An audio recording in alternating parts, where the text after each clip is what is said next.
everybody, back here at the World Cyber Games 2012 Grand Final in Kunshan, China. I am here with the man who is the master of this game, or at least in this commentating duo. I'm here with Cal, myself, W1. We're back with Warcraft 3, man. Back to Warcraft 3, and sorry, I guess I just shot a little bit in my microphone. I was still talking to Remind with a win earlier against Paladin, and we had Moon win over Sky, which was really surprising to Remind. He watched the games and he was like, wow, I certainly did not expect him to take this game. Sky these days being on just such a high level, and well, they're gonna jump into not the grand final, but the Frozen Throne match here on Ancient Isles 2 between Ted and Lyn, an Undead versus Orc game that we are going to witness now, Dobby, and I'm excited. That's true. We're kind of like getting everything. We had Night Elf versus the Human before, and now we get to go through all four of our Warcraft 3 races, diversify it up a little bit. I remember I was trying to do a little bit of homework before I came in here for Warcraft 3, and I was told, you know what, man? Orc every time. Orc every time. Yeah. It's like it's a race that's meant to be played. It's like when I was casting, and yes, I did do it. I apologize for it. Warcraft 3 back in 2007. It was always Night Elf. But let's look at our players of the now, man. So here's our first one, Lyn. Yeah, we have Lyn, champion in 2011, the third place 2010 and 2009. He's one of the best orcs out there, the green player. When StarCraft 2 came out, he tried to switch over. He played for a little bit, but then he decided to go back to Warcraft 3. This is just where his passion is, and he is such a great player. Up against a strong Undead today. Man, these players that we see here, it's just so nostalgic. It's just pretty awesome. Later on, we will have another Night versus Night Elf with Remind going up against Moon. That's going to be really interesting. He just told me about it. Apparently, they're supposed to get out of the main stage after this game. Oh, nice. Yeah. There might have actually been a change in schedule if you didn't mix something up. Could, of course, be. No, we do have him coming up at 5:30 this afternoon. It's our last game out of Group B. But let's check out our last player out this matchup. So we have Ted, and this is Ted from WarIII Lyn as well. Exactly. We have Ted, the Undead player, a third place with the national rank here, placed third. An Undead player was in the game for a long time, and he has to face a strong opponent on Ancient Isles. And this game should be pretty crazy. I mean, Ted was one of the best Undead players for a long time. One of the Chinese players that we have here at the tournament. But Lyn, on the other hand, man, this guy is so strong. Yeah, and obviously, if you're picking an underdog right now, you're looking over towards Ted. It was one of those situations, as opposed to like our first game today, where we saw the amazing like record.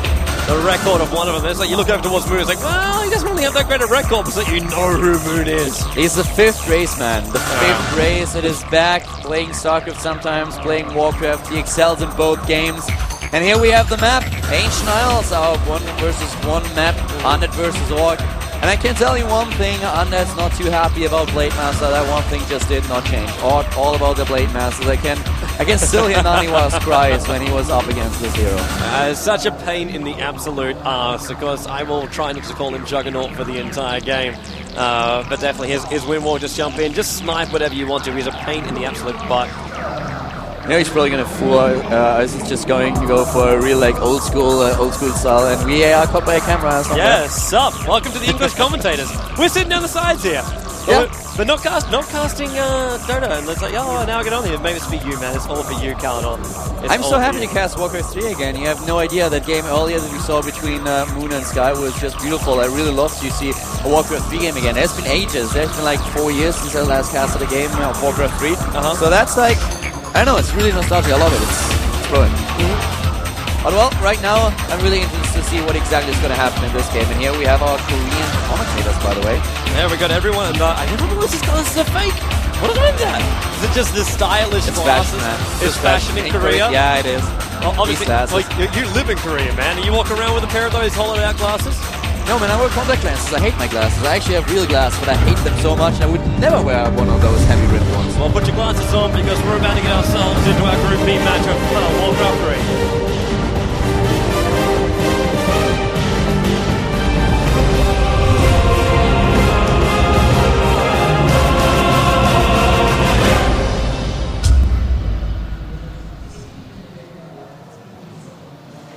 And we are live with our game, starting to the top left. We currently have the Korean player. It is the Orc player in red. It is Lyn.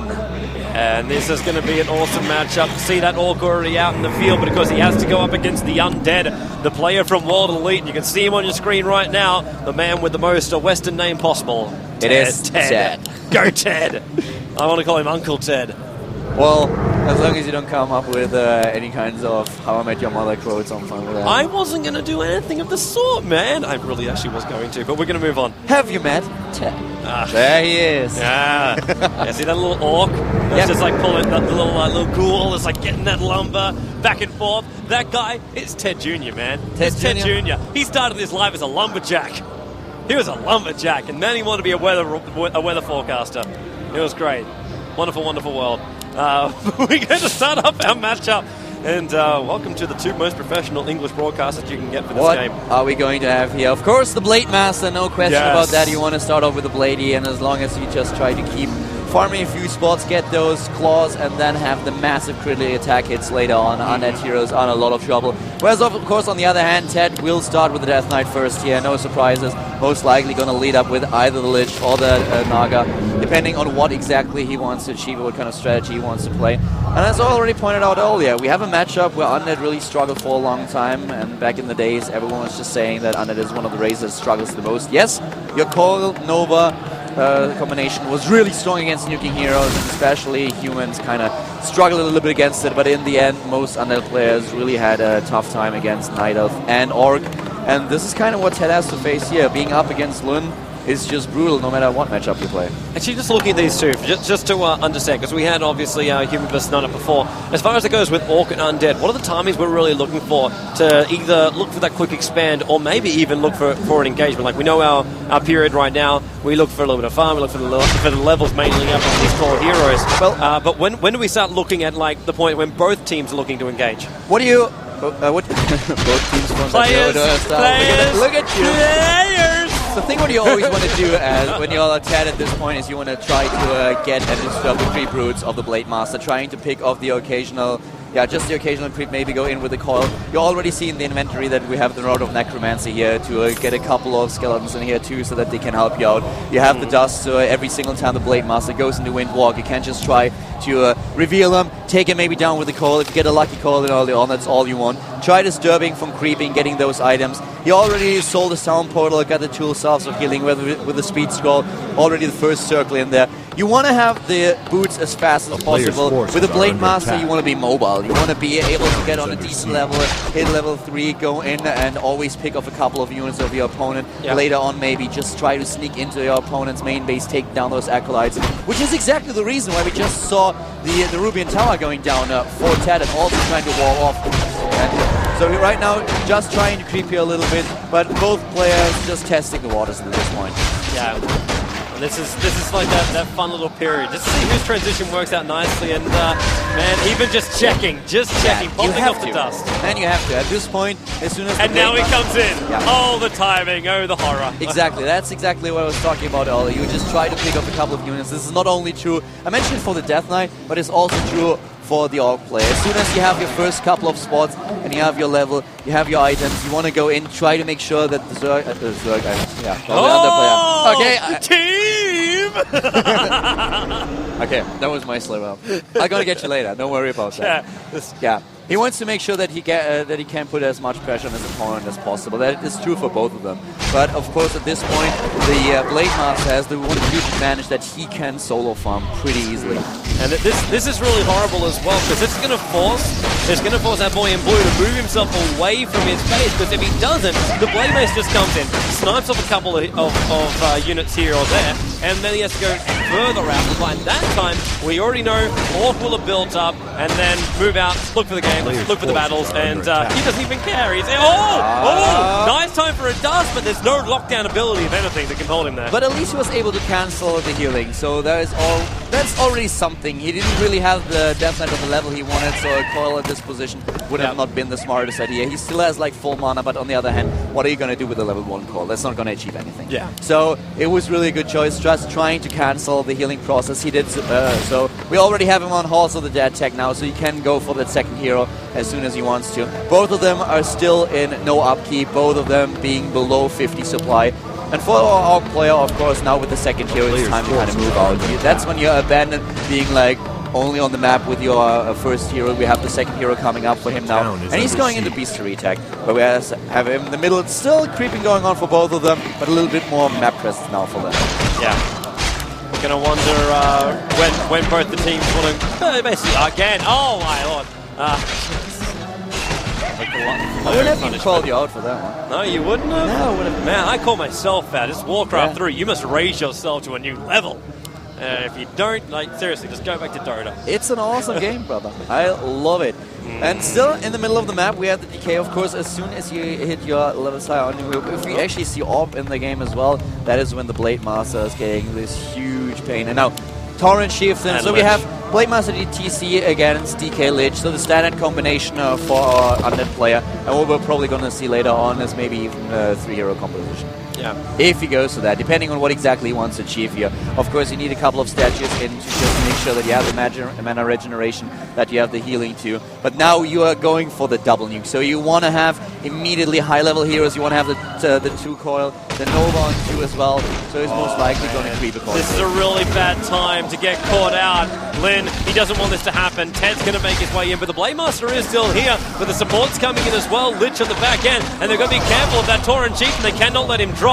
And the Crypt Swing, they will do some nice little damage, but very, very quick runaway. One of the things, of course, that a lot of players hate when they're up against Orc, you can use the speed scroll. When you are looking at an opponent just creep tracking you, you always have the option of not using the TP, but go for the creep scroll, which is much better. Once again, trying to take down the Null Overseer, but really well done, using the call in to make sure that the experience goes to the undead heroes. Blade Master is on level 3, but so is the Death Knight now, if I'm not mistaken. I actually can't double check here. We have no control over the screen, but I think he hit level 3 earlier. A player's forces I've definitely seen him at level 3 already. I wouldn't bet my life on it, though. You're not going to bet your life? I'll bet your life on it, man. I'll bet your life on it. Well, thank you so much. That keeps us safe. But now, click on it, click on it. You can do it. You know you want to. You want to. Click it, baby. Click it hard. And nope. In he comes, and it's Torrent Chief, and he's still able to find a couple of experience points, and now going to turn around back into the engagement. See without the aura, and now here we go. We have the stun, the wall stun going down immediately, and nice call on the Grip Fiend, but it's already the ensnares on the Raider. And this is... yeah, this is the stun that he needed. No coil this time. The Grip Fiend down already. And this is a tough engagement for Ted at this point. Whirlwind, Windwalk once again moving in, trying to take down the next one. We are close to the shop, trying to pick up these items. And the next ensnare. Here we go. These Raiders so important right now. Nice save on those runs. But in the end, it's gonna play out Exit now. The next Fiend is dying. The armor is not doing too much. And Lyn is sending those units away with just a few hit points. Such a great job. And now suddenly it's time to take down the statue. Yeah, this just turned into a really, really great fight. Maybe even they're going to bring down one of our last little boys. And yep, there she drops. And this is now looking the way of Ted. He must have actually just fought. He must have had a mana potion because he already hit so many storms and he wasn't on full mana when the fight started. So right now, once again, we have this micro battle between the two players. The Grunt is micro to the top right and Ted in pursuit, but he gets away once again everywhere on the map. We have just units scrambled by the Orc player who is executing a beautiful micro fight here. And of course, also the same is true for our undead player who now has Burrow, but at the same time with the dust it's revealed. The Crypt Fiend getting away though, thanks to the Frost Armor. Yeah, and that was actually a really nice thing. Hide him in the ground, then pull him back up again. That time he had was enough to have that heal come off cooldown, able to pop it off, but this is a lot of trouble for the Blade Master. Everyone's running away now, Windwalking himself out, and we got ourselves our own dust to be used, and getting blocked up by his own units for a moment. And now the Kodo B says hello towards the engagement. Need to heal, need to do something, need to engage, just need to freaking run away from his own base. And this is opening it up now for Ted to move in and maybe do some damage. You want to take down those burrows as fast as possible, supply up with your opponent. Both of them are still supply kept at 50, not going into the low upkeep, actually staying here. And now level 3 hits, so the entire time of the fight we had the decay still on level 2. It didn't hit, let it port level 3, so the coil on level 2 was missing the entire fight, which is definitely a little bit of a problem for him. Was able to deal with it. Sorry that we didn't pick up on it earlier, but we have no control over the screen. We can't actually just click on the heroes and double check their inventory, which is sometimes of course a little bit distracting here. But you can really see he wants to take out the shop, and now we have the tech down for the Orc player. He already has his fortification, but at this point it's much harder for Ted to take down these burrows. Yeah, this is really difficult though. Maybe the hold can come, but these crypt beams in the back lines are really damaging down the Blade Master. While he managed to bring down the Ziggurat, he's gonna have to fall back. Oh my god, he's down! Ooh. He's down! The double nuke comes, he reveals as the Blade Master goes into Windwalk, and then the coil hits on level 2, and this is just too much damage. Without the Blade Master, Lyn is in so much trouble. The Chinese player is doing such a great job, and now, well, Lyn has to revive. He's got to. He doesn't have the money though. He's trying to cut off the reinforcements with his army, but it's halfway down the field because he can't take it head to head. And another Orc burrow about to go down, and this is looking like a horrible position. He's supply blocked, and here comes the Orc player once again trying to rescue. And we have the first Banshees in there, and as soon as they start cursing, then we have, of course, a huge problem for the Orc once again, because his units will miss quite a lot here. Lyn is supply blocked at 38, and everything is going Ted's way. He's doing such a great job here. A great performance so far. Lyn should be on 2. There's no expansion, there's no possibility for a base trade. This is just Ted cleaning it up, and Lyn not wanting to admit what is probably very obvious to us right now, and now he's going to start hunting. This is brutal to watch at the end of the game. Lyn is just trying to buy himself some time, trying to heal up that army, get that Blade Master into the picture once again. But this is just so difficult for him. With him being supply blocked, there is just right now no way how he can really keep up with his opponent. Now suddenly he has a couple of supply freed up, but that's not enough. He needs 5 supply for a second hero. He's coming in. This is going to be the last stand. This is the last stand for Lyn. Well, there's a couple of Orcs who are burrowing themselves.